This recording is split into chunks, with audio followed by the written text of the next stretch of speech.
Estimado embajador Maurtua de Romaña, doctora Malapi Hernández, doctora Cumpa García Naranjo, estimados profesores e estudiantes, queridos compañeros.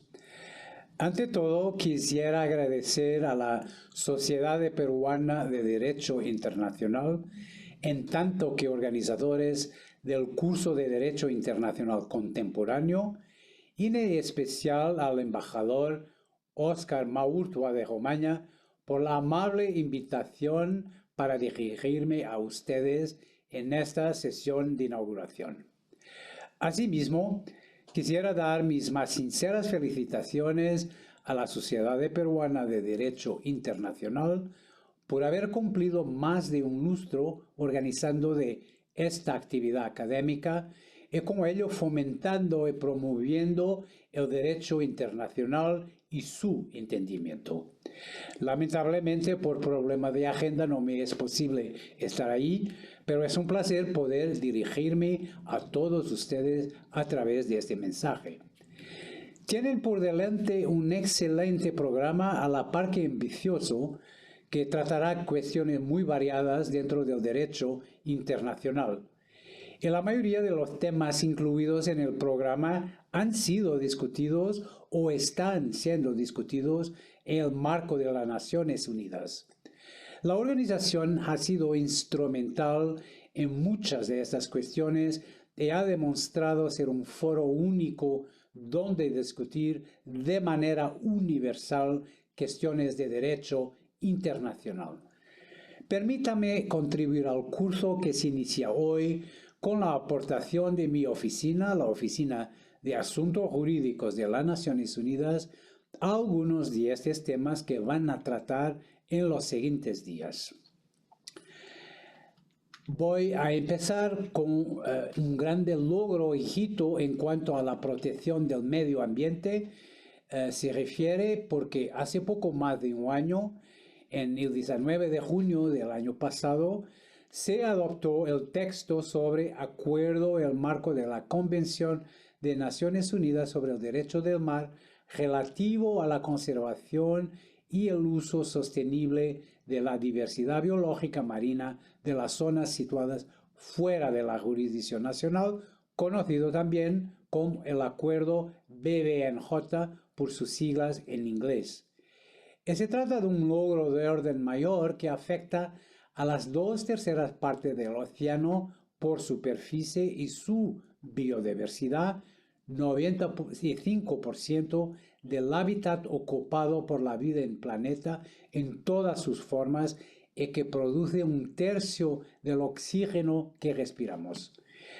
A fecha de 20 de agosto de este año, 91 estados y la Unión Europea han firmado el acuerdo, de los cuales 8 también lo han ratificado, siendo estos Palau, Chile, Seychelles, Belice, Mónaco, Mauricio, Micronesia y Cuba. Cada día estamos más cerca de que el acuerdo entre en vigor. De acuerdo con su artículo 68, entrará en vigor 120 días después de la fecha en que se haya depositado el 60º instrumento de ratificación, aprobación, aceptación o adhesión.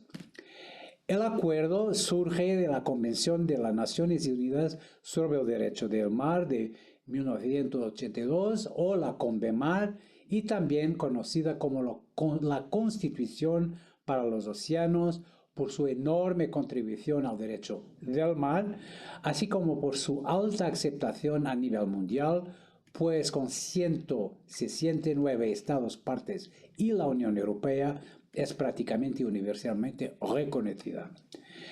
Otro acuerdo sumamente importante sobre la materia de protección medioambiental es el tratado para acabar con la contaminación por los plásticos, el cual se espera que sea adoptado a finales de este año y al cual mi oficina, a través de la sección de tratados, contribuye en la redacción de las disposiciones finales del mismo, las cuales son esenciales para la buena gestión del acuerdo y su entrada en vigor. Todos esos instrumentos esenciales que forman la arquitectura del orden jurídico internacional han sido redactados y adoptados en el marco de las Naciones Unidas con el apoyo de mi oficina. Y me gustaría ahora dedicar unas palabras al apoyo que mi oficina da a través de la División de Codificación a la Sexta Comisión de la Asamblea General, que es el foro principal de la Asamblea General dedicado al examen de cuestiones jurídicas, y a la Comisión de Derecho Internacional, órgano subsidiario de la Asamblea General, cuyo objeto es impulsar el desarrollo progresivo del derecho internacional y su codificación. Recientemente, la Sexta Comisión se reunió para considerar proyectos de artículos aprobados por la Comisión de Derecho Internacional como responsabilidad de las organizaciones internacionales, crímenes contra la humanidad o protección de las personas en casos de desastre. Y he de decir que me encuentro optimista que pronto veremos avances en todas estas cuestiones. Los últimos dos puntos son de especial interés, pues los Estados miembros de las Naciones Unidas van a considerar a finales de este año la posibilidad de convocar una conferencia diplomática donde finalizar una convención internacional para cada materia. Una convención para la prevención y la sanción de crímenes contra la humanidad, junto a la Convención para la prevención y la sanción del delito de genocidio, serviría como un importante baluarte en la lucha contra la impunidad. Asimismo, la propuesta de una convención sobre la protección de las personas en caso de desastres fortalecería los esfuerzos internacionales dirigidos a la reducción del riesgo de desastres y la respuesta a los desastres, algo de creciente interés para la comunidad internacional, especialmente ahora que vemos la frecuencia y gravedad cada vez mayores de grandes desastres impulsados por el cambio climático. Por último, me gustaría también mencionar la labor de mi oficina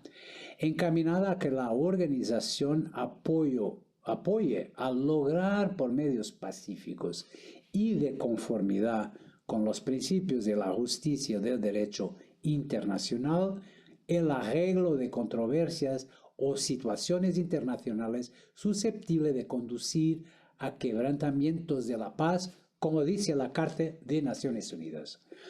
Recientemente ha habido múltiples desarrollos significativos ante la Corte Internacional de Justicia, que se mantiene ocupada con una lista extensa de casos que involucran un sinnúmero de cuestiones jurídicas. Y me gustaría compartirles algunas actualizaciones sobre la labor consultiva de la Corte. Como sabrán, de acuerdo con el artículo 96 de la Carta de las Naciones Unidas, la Asamblea General o el Consejo de Seguridad pueden solicitar de la Corte Internacional de Justicia que emita una opinión consultiva sobre cualquier cuestión jurídica. El 29 de marzo del año pasado, la Asamblea General de las Naciones Unidas adoptó la Resolución 77-276, mediante la cual solicitó a la Corte una opinión consultiva sobre las obligaciones de los Estados en relación con el cambio climático. La resolución podría ser calificada como histórica, pues fue copatrocinada por más de 130 Estados miembros y adoptada por consenso. En las cuestiones sobre las que la Asamblea General solicitó una opinión consultiva a la Corte fueron las siguientes. Primera,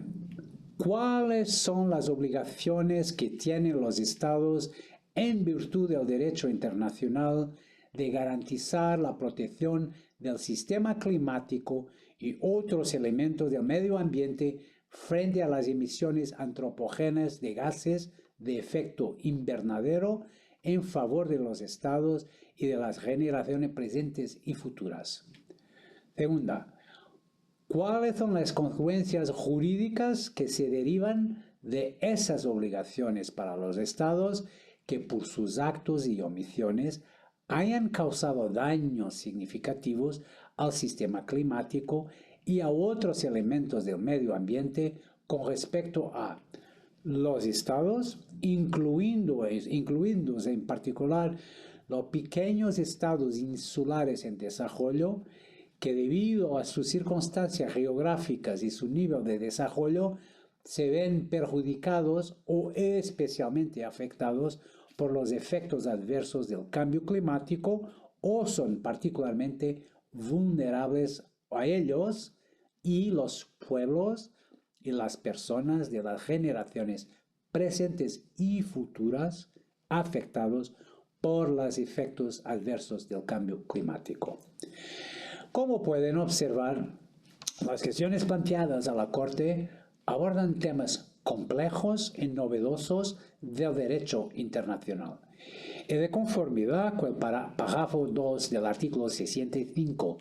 del Estatuto de la Corte, mi oficina preparó un dossier con todos los documentos que se puedan arrojar luz sobre la cuestión, respecto de la cual se solicitó la opinión consultiva. A la luz de la naturaleza amplia de las cuestiones planteadas a la Corte,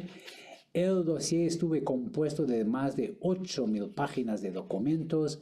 incluyendo tratados multilaterales, informes científicos, trabajos en la Comisión de Derecho Internacional, documentos sobre la protección del sistema climático y otras partes del medio ambiente, resultados de conferencias de las Naciones Unidas y procesos de seguimiento de documentos conexos, documentos relacionados con el derecho del mar y, por último, documentos que abordan la relación entre los derechos humanos y el cambio climático.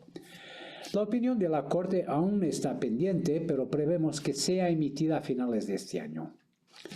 Y mediante la resolución 77247 de 30 de diciembre de 2022, la Asamblea General preguntó a la Corte dos cuestiones. ¿Cuáles son las consecuencias jurídicas que se derivan de que Israel continúe violando el derecho del pueblo palestino a la libre determinación de sus prolongados actos de ocupación, asentamiento y anexión del territorio palestino ocupado desde 1967, incluidas las medidas destinadas a alterar la composición demográfica, el carácter y el estatuto de la ciudad santa de Jerusalén y de la aprobación por Israel de legislación y medidas discriminatorias conexas? Segunda cuestión, ¿cómo afectan las anteriores políticas y prácticas de Israel al estatuto jurídico de la ocupación y qué consecuencias jurídicas se derivan de ese estatuto para todos los estados y para las Naciones Unidas? La Corte emitió su opinión consultiva el 19 de julio de este año, 2024, y me gustaría destacar el número históricamente alto de estados que participaron en los procedimientos de la opinión consultiva.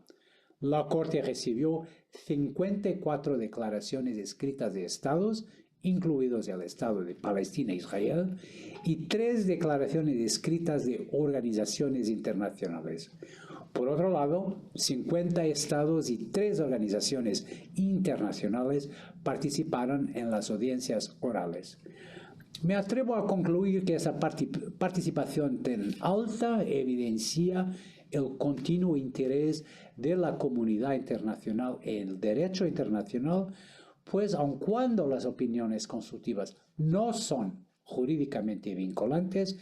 tiene un rol fundamental para aclarar cuál es el Estado de Derecho internacional. Espero que estas breves observaciones o trabajo de la Oficina de Asuntos Jurídicos de Naciones Unidas y sus aportaciones al derecho internacional y su desarrollo haya reflejado en parte los muchos desarrollos y discusiones actuales en este terreno y a la vez sirvan como cimentación para las sesiones que tienen programadas en los siguientes días. Reciban mis mejores deseos para un fructífero y exitoso curso. Gracias.